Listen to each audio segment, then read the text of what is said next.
कल रात में मैं एक पाकिस्तानी लड़के को सेशन दे रहा था। वो जर्मनी नूरमबर्ग से मुझसे सेशन ले रहा था। उसने मुझे बताया, सर मैं पाकिस्तान से हूँ। मैंने वहाँ पे अपने बैचलर्स किया, उसके बाद मैंने मास्टर्स किया। वो इंजीनियरिंग साइड का बंदा था। उसके बाद वो 2-4 साल पाकिस्तान में काम किया, फिर वो सऊदीया चला गया। सऊदीया के अंदर उसने 6 साल काम किया।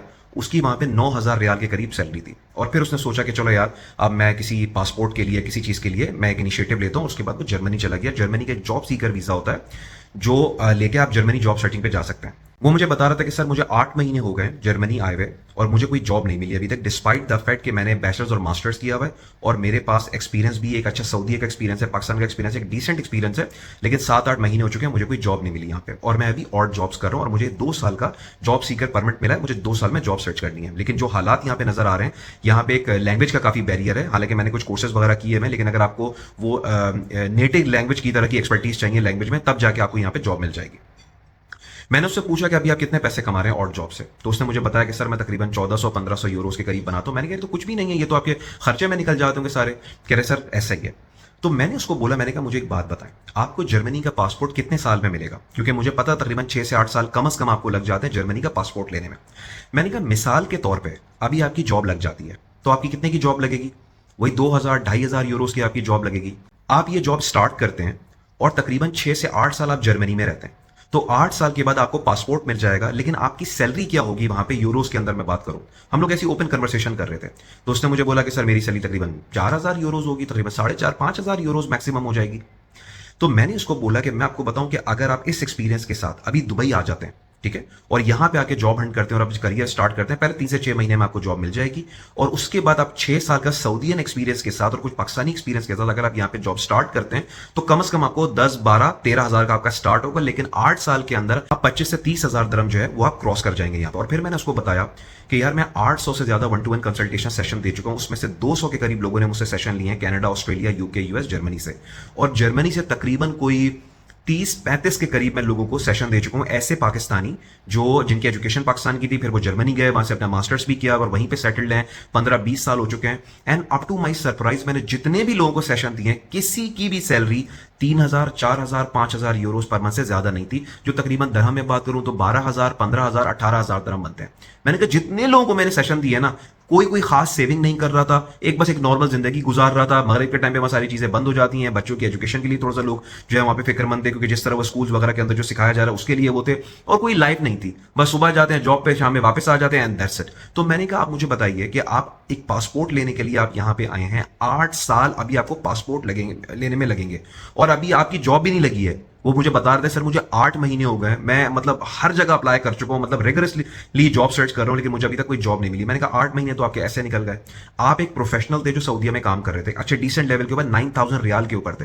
लेकिन वही हमारे यहाँ जो पासपोर्ट की ऑब्सेशन है, किसी ने ये नहीं बोला कि यार सऊदीया में अगर आप थोड़ा सा और अपनी पर्सनल डेवलपमेंट के ऊपर काम करो, अपनी एजुकेशन के ऊपर थोड़ा सा और काम करो, तो अगले 5 साल में कहीं से कहीं सीनियर मैनेजमेंट लेवल पे जा सकते हो आप। या आप दुबई आ जाओ, बराबर में ही है। तो अब यहां पे आए काम करो तो 7-8 साल में पता नहीं आप कहां से कहां चले जाएंगे। लेकिन वो पासपोर्ट की जो ऑब्सेशन है ना, वो इतनी ज्यादा है कि बंदे ने जॉब छोड़ी, 12,000 यूरोस की एक बैंक स्टेटमेंट जमा की, वो पैसे सबमिट करा है, जो उसको वो तो वापस मिल जाते हैं, वो मसला नहीं है, लेकिन इतने पैसे उसने जमा किए और फिर वहां गया। और फिर 8-9 महीने से एक प्रोफेशनल, कॉर्पोरेट प्रोफेशनल जो है, वो अपनी प्रोफेशनल जॉब छोड़ के वहां पे और जॉब्स करे। और जॉब्स आपको पता है क्या होती है रेस्टोरेंट के अंदर, इन चीजों के अंदर। तो फिर मैंने उसे समझाया, मैंने कहा देखें अगर आप ऑस्ट्रेलिया, कनाडा के अंदर पासपोर्ट लेने के लिए जाते हैं तो चले फिर भी मैं मान लेता कि चलो 4 साल के अंदर आपको पासपोर्ट मिल जाता है, स्टिल इट मेक सेंस कि बंदा पासपोर्ट ले और बंदा दुबई आ जाए। लेकिन आप जर्मनी में 8 साल आप वहां पे हैं, आपको कोई लैंग्वेज पे भी इतनी कमांड नहीं है, तो अगर आप 8 साल तक आप ये 3,000-4,000 यूरोस के ऊपर जो है आप वहां पे हैं, तो आप इमेजिन कर, और बंदा मैरिड भी था, तो मैंने कहा कैसे फैमिली को लेकर चलोगे, किस तरह आप चीजों को मैनेज करोगे, क्या करोगे आप जाके? तो मैंने उसको ये सजेस्ट किया, मैंने कहा इतने लंबे अरसे के लिए आपको पासपोर्ट के पीछे भागने की जरूरत नहीं है। आप जो है वो यहाँ पे आए, दुबई आए, दुबई में आके जॉब सर्च करें। 9,000 रियाल जब आप ऑलरेडी सऊदीया के अंदर ले रहे थे, तो आपको 12-15 यहाँ पे आराम से मिल जाएंगे। इस एक्सपीरियंस के साथ यहाँ पे आए, अपनी जॉब स्टार्ट करें। 8 साल के अंदर आप कम से कम यहाँ पे 30,000-32,000 दरम क्रॉस कर चुके होंगे। और अगर आपने एजुकेशन भी थोड़ी सी और अच्छी कर ली, तो आप इससे भी ऊपर जा सकते हैं। और फिर यूरोप का प्रॉब्लम यह है कि अगर आप 5,000 यूरोस पे पहुंच भी गए, अब तो नहीं पहुंचेंगे अगले 8 साल के अंदर, लेकिन अगर पहुंच भी गए तो उसके आगे की कोई लिमिट नहीं है, क्योंकि वहां पे बैरियर्स हैं, वहां पे एक सीलिंग है। ये नहीं कि 5,000 यूरो अभी आप ले रहे हैं, आप 2-3 साल के बाद आप 8,000 यूरोस पे चले जाएंगे, ऐसा नहीं होता है। दुबई में ऐसा होता है। आप 20,000 दरम पे, अगली 100 जॉब आपकी 35,000 दरम पे लग जाएगी। आप 35 में, अगला 55 पे आप जंप मार देंगे, 55 से आप 80 पे जंप मार देंगे। This is common over here. Dubai में ये सब चीजें होती हैं क्योंकि कोई टैक्स ब्रैकेट नहीं है तो कोई सीलिंग ही नहीं है। तो अगर आपको अच्छा अपॉर्चुनिटी मिल जाए, किसी बड़ी कंपनी में अपॉर्चुनिटी मिल जाए, sky is the limit for you. जो आपका जो रेज मिलेगा आपको, वो 100% का भी रेज मिल सकता है।